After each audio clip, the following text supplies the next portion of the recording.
So, I said I was going to do a video on bipolar disorder this week, and I apologize, that video is still coming. I'm actually still working on it. It's just when doing a little bit of my research, sometimes I run into things that are relatively pertinent to dyspraxia. And obviously, it's hard to study bipolar disorder without looking a little bit into depression in general, and so couple correlations, especially since this is a vlog style channel. Might as well bring it up. So this video is about depression with dyspraxia. The depression itself is a very serious condition, and while I like to have fun in my videos, these videos aren't for educational and informational purposes, as well as to side part entertainment to some extent, if I do entertain you. I should note that if you or anybody you know is feeling the effects of extreme depression and feeling suicidal, I will leave a link in the description for a couple of hotlines depending on your location. I'm going to put the US, the UK, etc. So there's going to be a whole bunch of hotlines covering a whole bunch of countries, and if I ever leave one out when I'm in this video, just leave a comment and I'll throw it up there.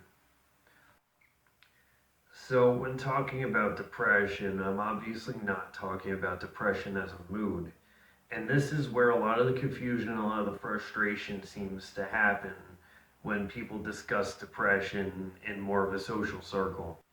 There are so many people who are just in a general depressed mood because they just went through something shitty or whatever, and someone who is high and mighty or trying to act way too intelligent will be the first one to note that, well, they're not really depressed, because clinical depression is something different than that entirely. But it is important to delineate that there is a difference between the mood of depression and clinical depression. These are very serious issues. They both are, because if someone is in a depressed state, whether it's given or whether it's clinical, there's still a risk of suicide or of harmful behavior. Depression affects everybody to some extent, and it affects everyone differently, just like every other disease and disorder. And so, how you feel depression and how someone else feels depression may not be exactly the same, but it may be hitting that person a lot harder than it may hit you, simply because of human brain chemistry and so on. But depression as a mood is something that we all feel to some extent. Even if you aren't diagnosed with a depressive disorder, life is hard. Life isn't meant to be easy. You're not going to be happy all the time. That's just a given. Happiness is actually a chemical reward that you have to work for. Otherwise, there's risks of depression, anxiety, and so on. Clinical depression is, however, a real thing, and it is commonly diagnosed as major depressive disorder, unless it's also coupled with mania, which I'm going to talk about in that bipolar disorder video, so watch out for that. Depression clinically has a significant amount of comorbidity with various personality and neurodevelopmental disorders. So it's not uncommon for many dyspraxics to also suffer depression. I mean, emotionally speaking, is there anything more frustrating and, well, depressing than having a disability in a world where the world is going 1,000 miles per hour thanks to technology, and especially if you're in an urban city environment? Being socially isolated, either intentional or otherwise, simply as a result of your disability, yeah, it would be rather depressing in an emotional way, but there's also a clinical component to it too. Most depressive disorders, or disorders that commonly are associated with clinical depression, do show various comorbidities with dyspraxia, ADHD, autism, etc., etc. So it's no surprise many of us dyspraxics are usually diagnosed with a major depressive disorder of some kind. Although typically it tends to be more bipolar from what I've seen, but it can, see itself in various personality disorders as well. So that's important to remember. Because personality disorders also kind of tend to show that kind of comorbidity with dyspraxia. So there's a good chance that if you're watching this video, you are dealing with depression to some extent, whether on a regular basis, a semi-regular basis, or in somewhat of a recognizable pattern. If you suffer gastroesophageal reflux disease or irritable bowel syndrome, which is also seen to kind of be alongside these neurodevelopmental disorders, there's a good chance that you're feeling that depression from that too. It is not uncommon to see depression in individuals who have IBS.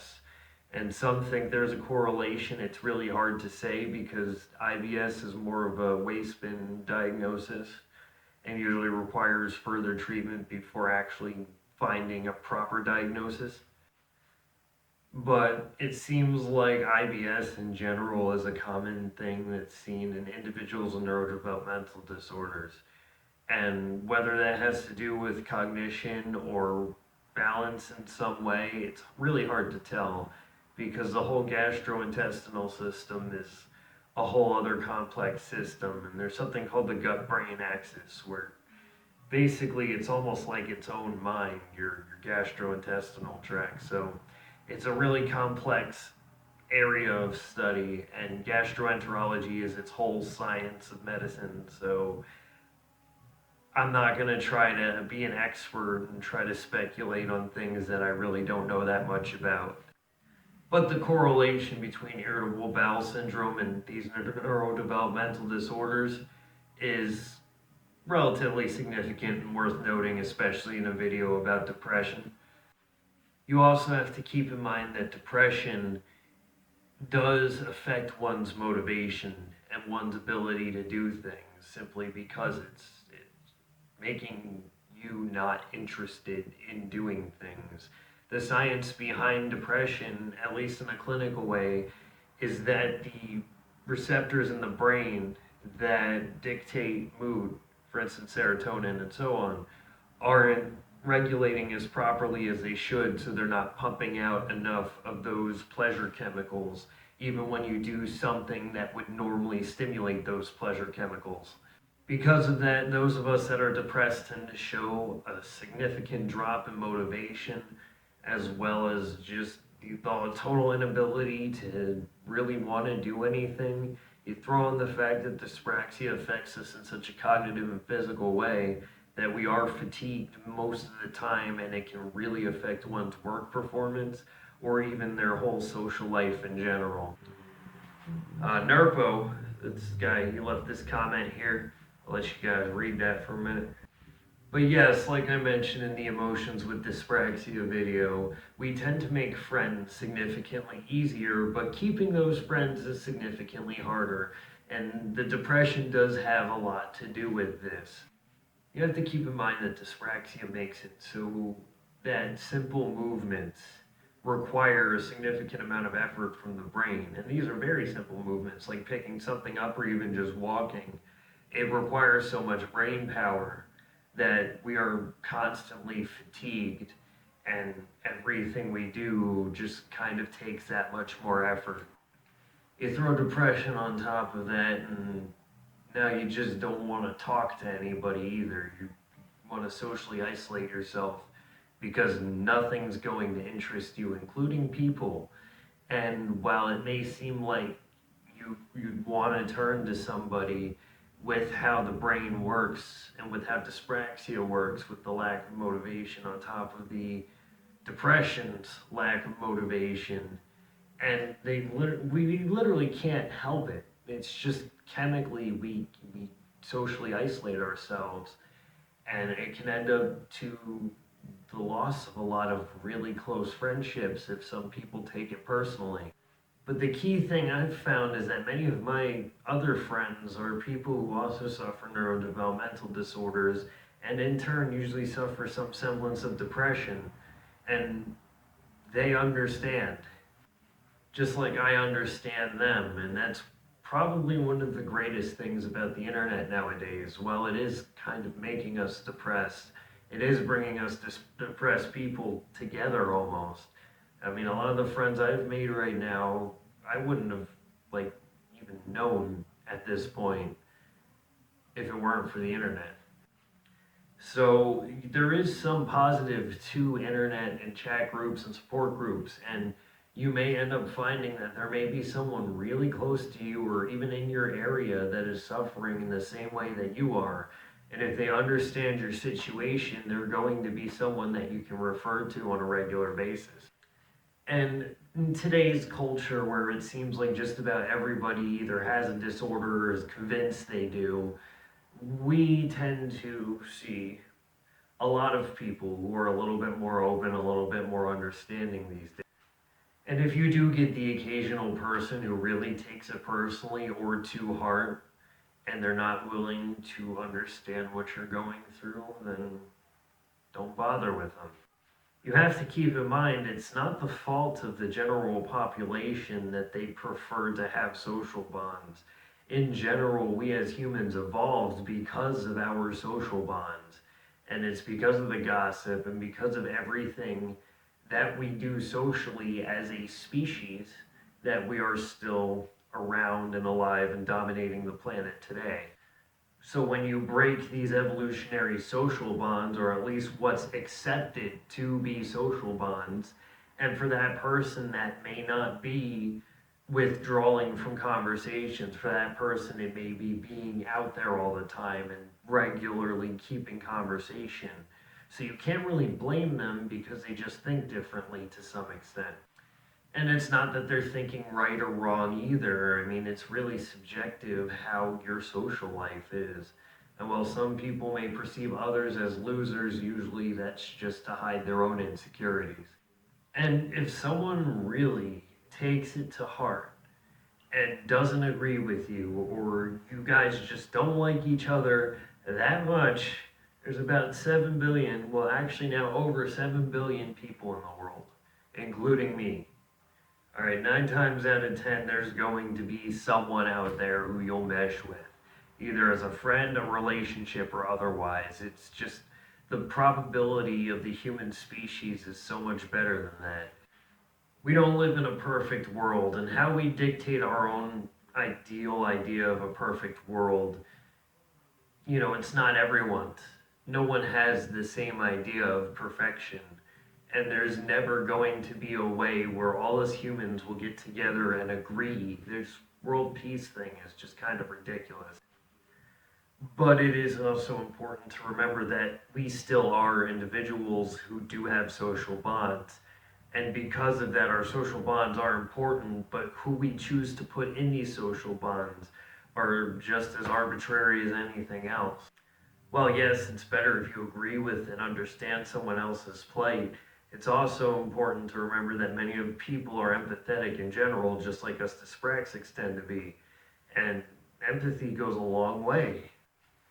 So if someone's really weighing on you that much, whether it be in a relationship or a friendship, and they're making you feel bad about something you can't control, that is literally not a friend you should have around you in any way, shape, or form. No human being should ever feel disadvantaged for something they have absolutely no control over. And this is one of the most general morality things that just about every human agrees with. So there's a good chance that there may just be some miscommunication. And if you've been socially isolating somebody, then yes, there is going to be some miscommunication there. So try to keep that in mind too, that many of the people who are weighing really hard on you are usually just concerned about you and they don't know how to deal with it any better than to do the tough love approach. Because many individuals do get the tough love approach growing up, or do get kind of a cold or mean or out there or intense approach when they're coming up. And so it kind of shapes their idea of how psychology works. And say that may work for a lot of their friends, it's not going to work for all of their friends. And if some of their friends don't take kindly to that kind of backlash, they're going to push themselves away even more. And because of that, it's just kind of a big clusterfuck essentially. But the key really is communication, and I think that's one of the biggest things we have to focus on as dyspraxics, if we are looking to improve and cope with our situation. We have a lot of strengths and a lot of weaknesses, but one of our biggest strengths is our critical mind and our ability to lead conversations that go on forever. But like a Wikipedia article or a YouTube channel that focuses on reading Wikipedia articles, we catch people's minds, we get them hooked. And so we make friends super easily. But once you get to the point where you're holding on to that friend, you have to be able to keep that train going. And that's where it gets hard. And this is where we start to bleed into the whole bipolar disorder video, which I'm doing next week. So I'm going to cut it off there. But when you do hit depression, it is also important to remember that yes, you do run into these little spikes where you don't even want to communicate with some of your best friends. And again, a large part of that is the dopaminergic action that isn't happening properly. And all of your friends that actually do suffer clinical depression or dyspraxia, or even if you don't have any, you can go into any support group and you will be welcomed, and you may find people in your area. Literally just go on Reddit and type whatever your issue is, r/whatever, and 9 times out of 10 there's a subreddit for it.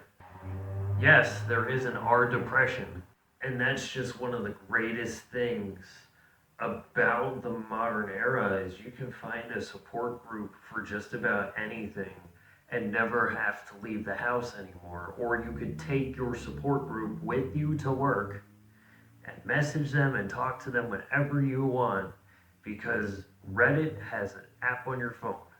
And this isn't just an advertisement for Reddit. Just about most forums can either do this or have a Discord that you can reach through your phone. So support and help is never far away. And with this video, I'm even putting a whole bunch of numbers down there that you can call if you ever need to talk to somebody in person. So try to keep that in mind too. I know when you have a disability like dyspraxia and you have depression on top of it, it really sucks and it makes it feel like you are worthless, but you are not worthless, and I can assure you that.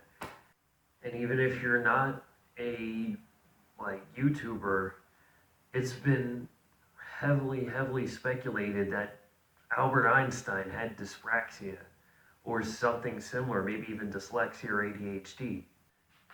You are valid and you are worth it, and you do have just as many strengths as you do weaknesses. So if you ever think you're weak, just think up a strength that you have, because I know you have them. We all do. We wouldn't be alive and standing here if we didn't. Many of my subscribers know me on Discord, on the Art Dyspraxia Discord, and I'll leave a link to that. And then I'm going to follow that up with my own personal Discord link. So if you are suffering depression, dyspraxia, or whatever, and you want to come and, I don't know, play some e-feds, like e-wrestling feds, or maybe some YouTube dyspraxia talk or whatever, then feel free to jump on the Discord. And I'm usually on once in a while. I try to get on as much as possible. The only problem is I work a lot, but I'll be there. So, feel free to hit up my Discord. And that's all for this video, everyone. Sorry it was a little depressing. And again, depression is a very serious issue, and I can't underline that enough when making this video. So keep that in mind, everyone. Got the numbers in the description, got my Discord, and you guys have a good one.